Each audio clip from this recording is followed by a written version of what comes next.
Hello and welcome to another episode of Scalewarmachines, and this time I've got two Gaahleri products to review. These are airbrushes and I'm going to be looking at them in more detail on a specific model paint job. So I'm going to be doing the painting on this Panzer IV that my friend Herbie built. So let's see what's in this box and another one, and let's get started.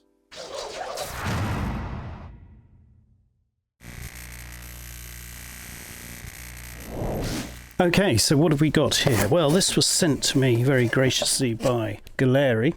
I've reviewed some of their products before, and this is a trigger airbrush. It's called the Swallowtail, and it comes from their collaborative edition. It's an airbrush set, and it's a collaboration between Gaahleri and Studio G. As you can see, it's part of their Ace series, and it's a 3-in-1, so it's got 3 different needle and nozzle combinations within, a 0.28mm, a 0.5 and a 0.7. Let's take a look at this trigger airbrush then.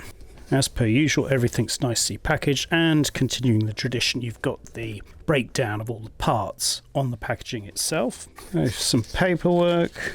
Dear customer, it says it's been through thorough testing, and you get a quick start guide and also some spares there. Looks like a couple of O-rings and a couple of needle packing rings there as well. But what we're really interested in, of course, is the gun itself. So let's take that out.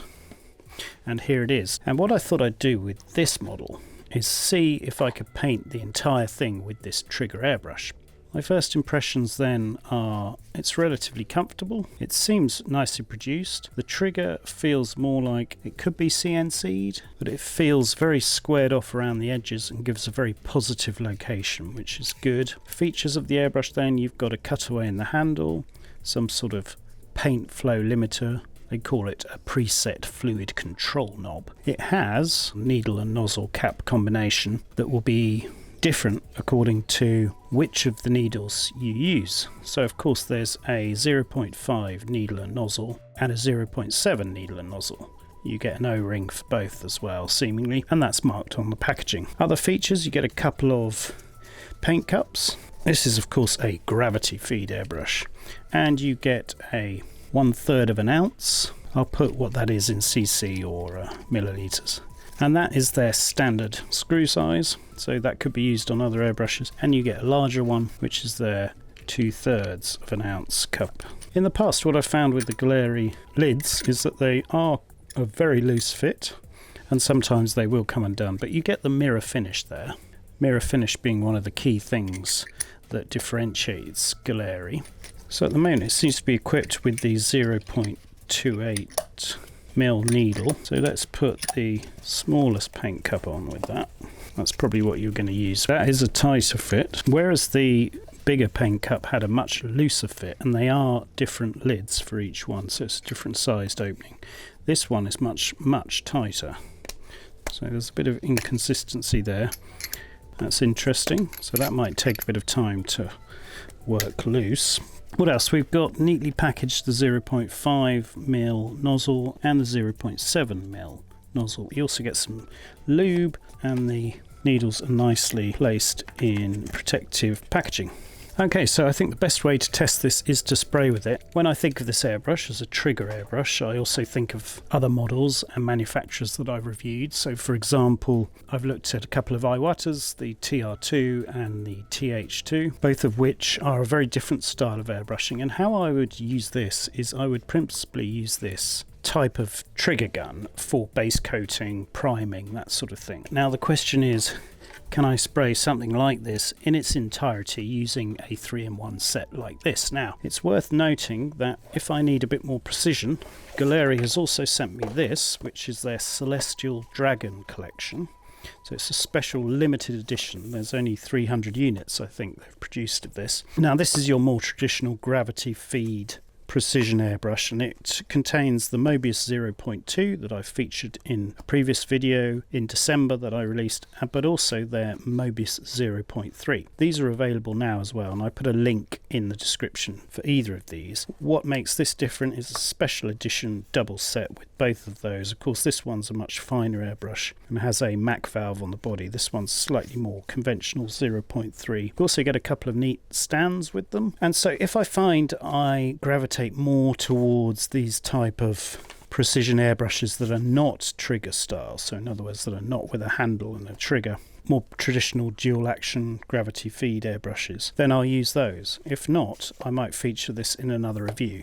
So it's a bit hard to know at the moment. Let's see if these three needle sizes, needle and nozzle sizes, let's see if they can do the job. A few things to consider why people might like these. Well, certainly there's less fatigue when you use something like this. It's a bit more like your spray guns that you'd use for automotive or t-shirts or that sort of thing. The advantage is it's much less fatiguing, especially of course as you've got this new design of handle here that they've added to the second batch. And so in theory you can spray for long periods of time without any finger fatigue or problems in your joints. Of course some people may have mobility issues, so that's why the trigger airbrushes are a popular choice for some people. Alright, so I'm going to grab some primer. I may as well go with the widest spray pattern if you like, and I was very interested to see that you can buy as an optional extra their fan head, which is great because that would allow you to spray in a fan pattern. But what we're going to do then is together we'll change the needle and nozzle. It's going to have the most paint flow and it should be perfect for our primer coat on this Panzer IV. What you have to do to remove it is make sure that's done up. That's the locking collar for the main body. We want to remove the tail of the airbrush, so make sure that's screwed in. Then we are going to remove the needle. According to the literature, this is a new design of high strength needle, so that'll be interesting to see just how durable it is. As with other airbrushes of theirs that I reviewed, it's got the air channel nozzle and is a drop-in design, so you just got to be careful self-centering it. Let's just put in then the much larger spray needle and nozzle. When it's correctly seated, you can screw it on, and you screw that onto the nozzle like so, and then you can get the needle. I'm going to switch to the largest fluid cup, which is the 2/3 of an ounce. Okay, and we should be ready. It's very important just to package everything else up, protect your fine point needle. We're going to need that of course to do the camouflage on the tank. Drop that in there.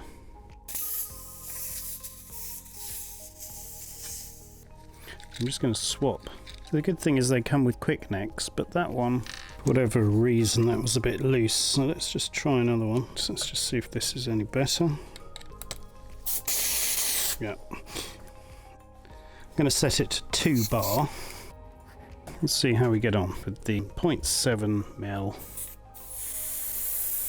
Of course it's going to be a round pattern. That's why I'm so interested in what the fan head nozzle would bring to the party. Trigger response is good. Even with the 0.7 you can do fine lines. I've blasted this with air so we can start painting.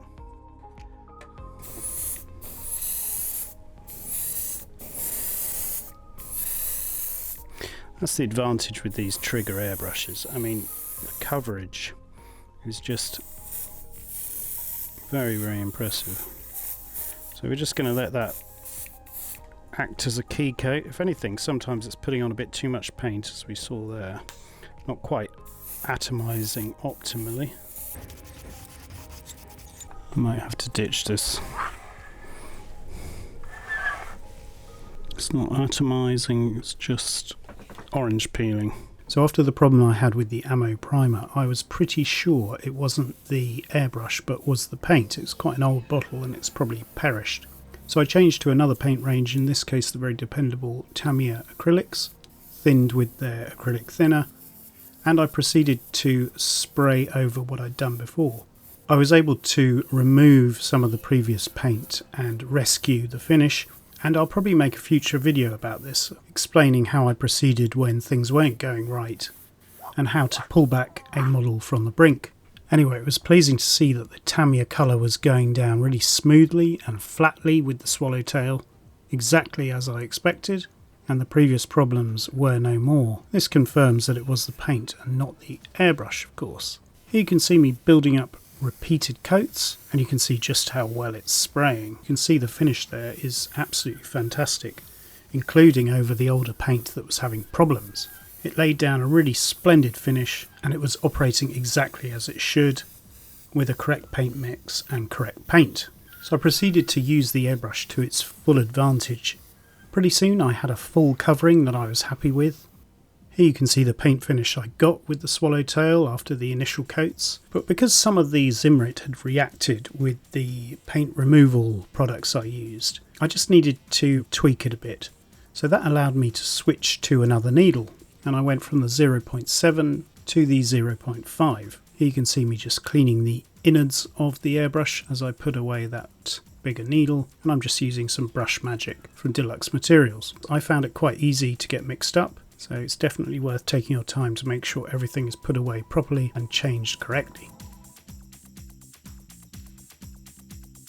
With the needle changed and the airbrush reloaded with more paint, it was time to finish off this base layer. There you get a sense of how fine the spray pattern is with the 0.5, but I was mainly using this as a mist coat. The trigger gives enough feel and response that you can do detailed work or broader brush strokes. If you have the paint flow set right open, you can of course just pull right back on the trigger and you go from that very fine line you can see there to the broad paint pattern that will give you the coverage you need.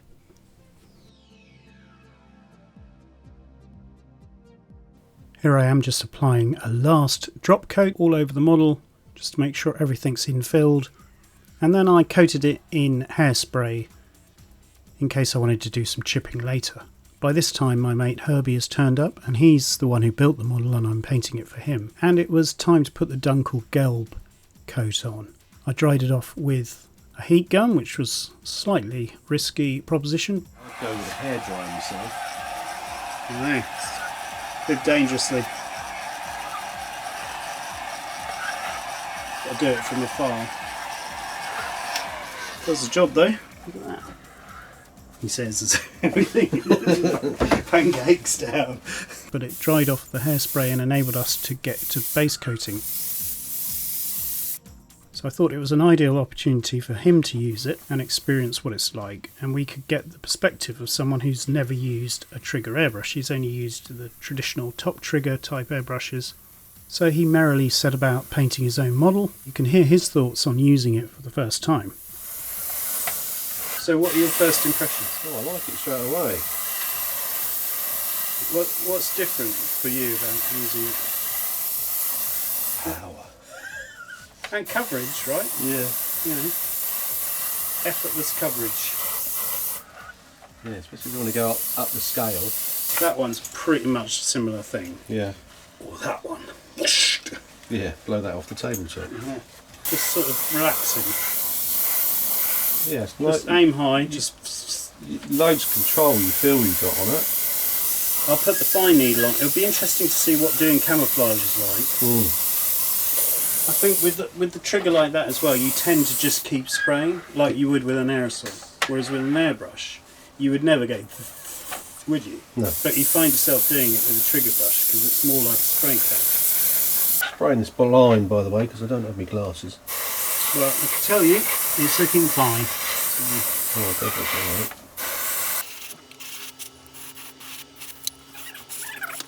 Well, I think that's come out well. I mean, the finish is amazing given what it looked like. And as I say, I'm going to... Yeah, if you had a horror story with it. Alright, cool. I think it's fair to say that Herbie was impressed with the swallowtail as a first time user of a trigger airbrush, and it certainly delivered a really nice quality finish in that Dunkelgelb colour all over the tank. That allowed me to just proceed with the rest of the paint, and I picked up various little bits. Here you can see the precision of it, doing slightly more finer detail work on various sprockets and other additional parts of the model. At this stage I still haven't cleaned it from when I did the needle change, and it hasn't had any blockages or any problems at all. It was the moment to paint various other elements like the wheels, so a change of paint was required just to see how the airbrush would perform, and I'm using this AK Interactive black primer and filler. That was used neat in the swallowtail, and I sprayed all the different wheels which I'd mounted on little cuticle pushers. And again, the swallowtail came into its own, laying down plenty of paint, including in between the wheels, which is a bit more of a tricky spray. But I was able to blast through all this rather tedious spraying with the trigger airbrush. I sprayed each wheel and then placed it in a block of plasticine and worked my way through it. Just out of interest, I was quite keen to see how it would work on an automotive subject as well. So you'll see after I spray all these components, I also put a primer coat down on the BMW E36 Touring from Ukraine scale model production that I'm building, and that's a replica of my own car. But both the wheels and the body shell of the BMW have a lovely smooth finish thanks to the swallowtail. I'll just throw in some shots of painting ultra detail with this airbrush, and that of course is the camouflage. Off camera I switched to the 0.28mm needle, which is their finest needle, and corresponding nozzle set, and here you can see the result. I'm painting a mixture of the famous German camouflage appropriate for the Normandy theatre, and I started off with green, and here you can see the result, before moving to the red-brown. And you can see this airbrush can also do highly intricate and detailed work as well. So before summarising, I'm going to leave you with these shots of where I'm at with the Panzer IV. Okay, that's ready for cleaning. And let's just sum up with what my thoughts are on this airbrush. I really do like the Swallowtail. It's a great airbrush. It was effortless to use, comfortable and versatile. It retails at a good price point, currently reduced on the website, and it's great value for money with those 3 needle and nozzle combinations there. It's upgradable as well, so you've got the fan nozzle. You can see the larger fan pattern here compared to the round one. There you can see the difference, but do note that it only works with the 0.5mm needle and nozzle combination. But that's a neat little upgrade, and there again, it's available as a bundle on the website. Some negatives then.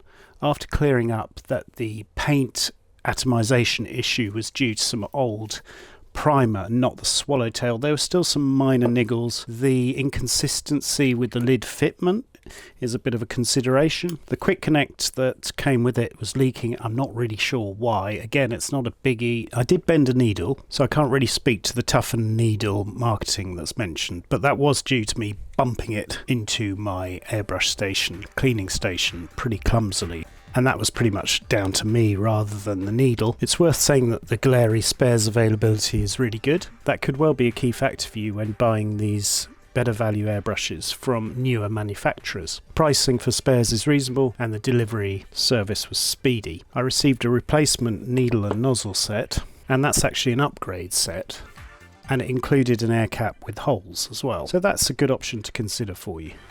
There's one final thing I've noticed, which is on the handle. I've had a bit of damage there due to some of the cleaning solvents I use, possibly the Brush Magic. On one side there's a bit of wrinkling. So you may need to be careful with your solvents and what you use. It's nothing more than an aesthetic consideration. I have also been using automotive solvents as well, so possibly that is what caused that. On the other side, it's absolutely fine. That wouldn't bother me, but it's worth considering depending on what you're using in terms of liquids. Other than that, I'm very, very happy with this. The price point at time of upload is showing as $119 for the base trigger airbrush, and there are several other bundles available with different extras like the fan nozzle or a stand and so on, all at different price points. Gaahleri has a new UK EU warehouse, and if you use the voucher code scalewarmachines and the link below, you'll get a further 10% discount. Gaahleri supplied this to me, and after putting it through its paces, I'm more than happy to recommend it. And you can see it's very versatile, being able to complete the paint scheme on this Panzer IV. Don't forget that the Celestial Dragon limited edition collector set is also available. After a recent break in production for some time off, I hope to have more content for you very soon. Thanks for watching, and bye.